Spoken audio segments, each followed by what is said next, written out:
San Diego's pass defense is pretty good, and that's what the Raiders dealt with last week. Not bad. They actually held Andrew Luck to not so much in Week 3. He was around 15 fantasy points. But lately, he has been healthy. He's had the opportunity to air it out. Minnesota, we all thought was a pretty good defense. I certainly did not see them laying an egg at home against this Indianapolis Colts team. This Colts team really rallied and torched the number 3 ranked defense last week. Well, that's what I was looking at as far as my. If you look at what he did at Houston, granted he didn't crack 20 at either of those games, but versus Houston and at Minnesota, those are great pass defenses, and he got you almost 250 and almost 300, 275 yards, but scored 2 touchdowns in each one of those. I feel if it's at Oakland, those numbers could be 303, and then there you go. There's your point. I don't think so. I don't think so. I don't think they're deceiving at all. I think nothing about Andrew Luck's numbers are deceiving, but I'm going to say this, that if I'm going to play Andrew Luck, it's not going to be anywhere near this 1 o'clock or all-day time slot. There's a lot of better options. In the 4 o'clock time slot, yes, I think you absolutely have to have Andrew Luck in a couple lineups. But in the 1 o'clock time slot, I don't love it. I don't love all these choices in these full-day ones. I know this is where you're looking to really you're looking to find the pot of gold in these, but I just don't love Luck on the road, hostile environment in Oakland. Andrew Luck has been well protected at all season. This Oakland defense is starting to really get to the quarterback. I would definitely play him in a 4 o'clock time slot, 4 o'clocks only, but not in the 1 o'clock all day. Okay. Yeah, they're only in 2 or 3 of my lineups. But the other guys I really like, and this is obviously Mr. Obviously, but how can you not love Tom Brady at home against the Jets after what just happened to them? That Jet team has given up.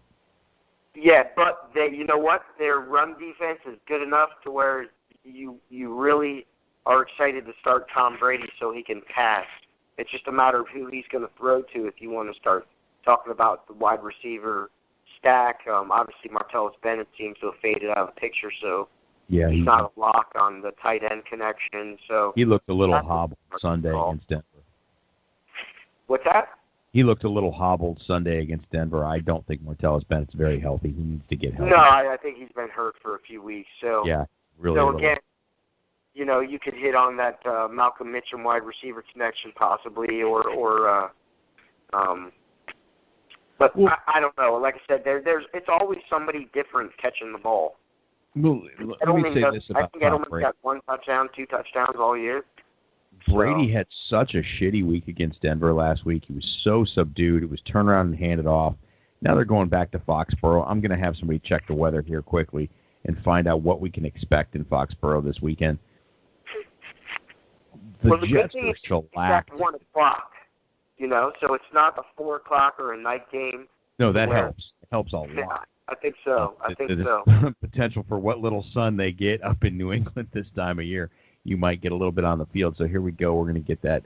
New England's a 16.5-point favorite in this game. So I think that they really are anticipate somebody's just going to come in and lambaste somebody else, and the Jets don't have a prayer. It looks like 25-degree Fahrenheit in Foxborough, a little cloudy. Wind 9 miles an hour. No wind, no problem for Tom Brady. I like Tom Brady this week, even though he is your chalk play at quarterback.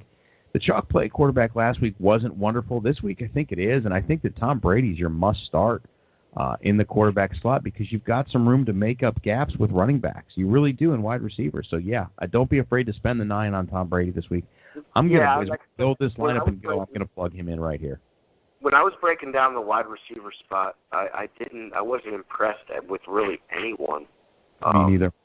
No one jumped out that said, they must start. Now, I do know that Julio Jones is probably coming back. Maybe, yeah. But if he is, you might want to start him because he's probably going to be healthy.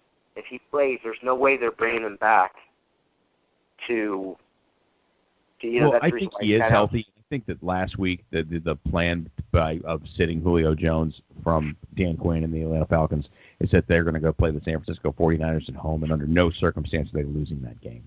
So give Julio another week to rest. But yeah, he's probably very healthy. That week was like a bye week against the 49ers. That couldn't have come at a better time for them. Give me a couple more. I like Brady. I like Breeze against the Bucs in New Orleans this week. I had that. He's my other guy. I'm going to, take more. I don't think he's going to have a huge game like he did last week because Tampa is pretty damn good. Yeah, their front four is pretty good. Their front four is at home. Breeze at home. We've learned. Yeah, you can't turn your back on old DB at home. The other thing you can't do is Drew Brees is coming off a Pro Bowl snubbing. This guy's a Pro Bowler. He should be in the MVP conversation for the 13, 14 great games he's had this year. He's had a couple dogs, but he should be in that conversation. He's averaging 22.5 fantasy points on FanDuel every week. Drew Brees is in the conversation, and I think at 8,500, there's actually some value in Drew Brees against the Buccaneers this week. Yeah, I agree. And like I said, if you could just do the carousel with him and Brady, obviously you do your Brady lineup and then take him out, put Breeze in, and then maybe tweak, get another, upgraded running back or wide receiver. Or I like the cheap tight end today, and we'll get to him. But sure. So it'll give you a little leeway to make that lineup just a tad better if you want. Yep. And, now, for the sake of the discussion, I'm going to lean Brady as your one choice, and I'll slide Breeze to my number two choice. But yeah, I think Brady is the must call on the QB for the 1 o'clock time slot. Yeah, my overall strategy is really to focus on, instead of, and I've been gearing more towards it, but kind of afraid to start identical lineups with just a few tweaks. But now I'm really getting to that point to where I am really going to focus in on, I'm going to do 10 or 15 lineups, and it's going to be 7 and 8, whatever. And they're going to be identical ones where I only change the kickers. And really, I'm really doing that strategy this week for the defenses. I like 3 different defenses, and I'm going to make sure I start each one in each lineup I do. So sure, and I understand that. I don't do that in these bigger contests when there's 25,000 people in it. I feel like you're throwing a lot out there. I do that in the smaller contests because it's just a little bit easier to corner the market. I find that, and the more I think about it, the more I glance at things here, the more I bash Andrew Luck in his contest against the Raiders this week, the more I think he'll probably throw 25 fantasy points on the board. But whole nother topic for a whole nother time. We've established Brady Breeze in this time slot. You got a third quarterback that you like in here? Well, like I said, I'm still going to start some Andrew Lucks. Yeah, you should. We're not here to talk anybody out of anything. But I don't, like I said, the reason why I asked you is because obviously I had some reservations. And I'm not, my foundation is like what we said. I'm going Tom Brady as my go-to guy.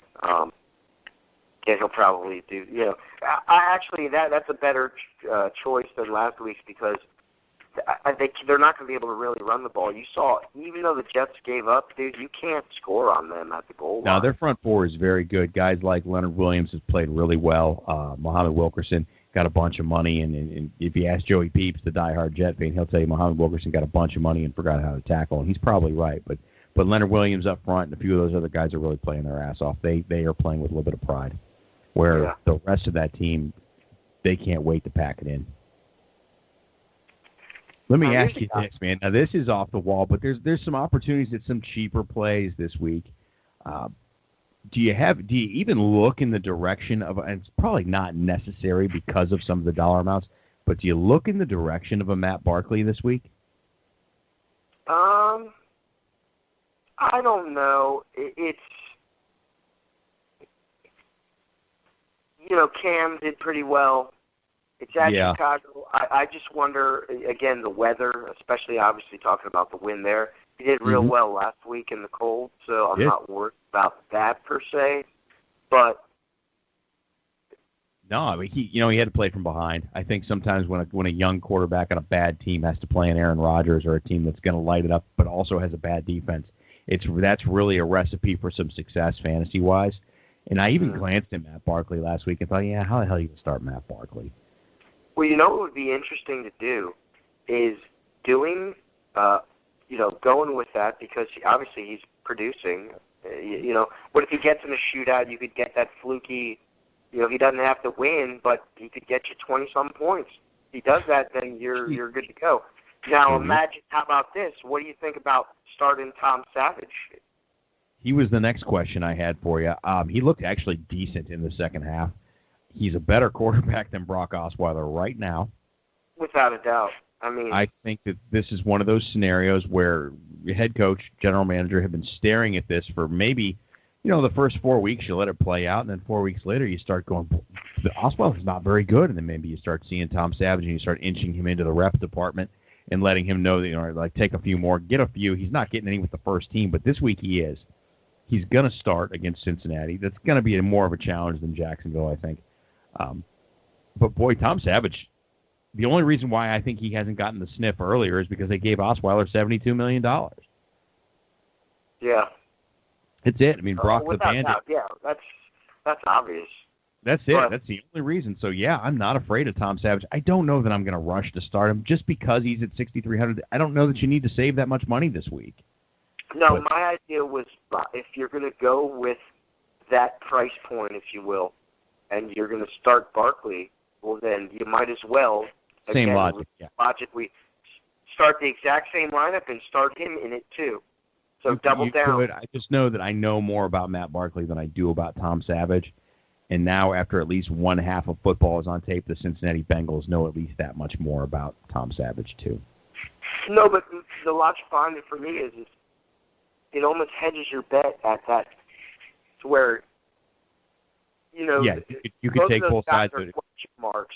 One has 14 and one has 22, and then you are going to luck out somewhere. Yeah, exactly. And a lot of times I like that. But, again, you have to have the money to be able to do two. So if I was going to have to start one, I would probably start Barkley.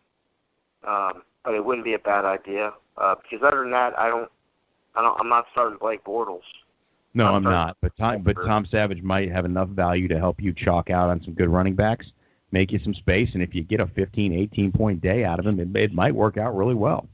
Exactly. But, for the sake of speeding along, man, let's slide to running backs because I do want to look at some other things in that 4 o'clock time slot today, too. So, running backs. Tell me what you got. I like our boy, LaShawn McCoy. Did not mean to rhyme, but, shit happens. I also really like Jordan Howard. Okay. Especially with what Jonathan Stewart did to them just the other day. And I think you're going to see a lot more. And this is the reason why I may have some reservations with Barkley, but you're going to see the offense kind of flow through this guy against Washington. They're horrible. They give up so many points to the running back. Yeah. So I really like him, and he's pretty cheap, $7,200. Obviously, McCoy's the chalk. But, when we went high with our quarterback and with the lack of choices, I thought at running back, I felt confident to then take a few bucks off the number 2 running back position, and you're probably, I would expect to get 20-something points from Howard. Okay, I think that you're right. I think that Washington's like 28th overall against running back fantasy style. They get bull rushed. And the idea there is to keep the ball out of Kirk Cousins' hands, especially if you're the Chicago Bears. They don't want Kirk Cousins to redeem himself. Not this week. So, yeah, I like Jordan Howard play. I definitely have him in the mix. I like Latavius Murray this week against the Colts. Yeah, that's a good play. It is. They're another team. I think they're 25th against running backs fantasy. The only thing that scares me is Oakland is starting to find out that guys like Jalen Richard can really get into the mix and probably hawk 5 to 7 carries and another 3 or 4 catches away from Latavius Murray. And Murray puts the ball on the ground. That's what really scares me about him is it's a loaf of bread sometimes. He's not as careful with the football as I'd like to see him. And it's 7,300 at home. Colts defense not so hot. It's not a bad play, but let me run this guy by you. I love Jay Ajayi this week. Jay Ajayi at Buffalo. In Buffalo with Matt Moore, a backup quarterback. Yeah, I do. I like Jay Ajayi this week. Okay. It's a little bit off the wall. Buffalo's 27th fantasy defense against running backs. Do you think he's going to outproduce LaShawn McCoy? And not that matters. I mean, I wouldn't be, like as we did last week, I wouldn't be afraid to start Or 2 weeks ago? No, I don't know about that, but I just like him as a number 2 running back. I really do. I think that he's not going to get that much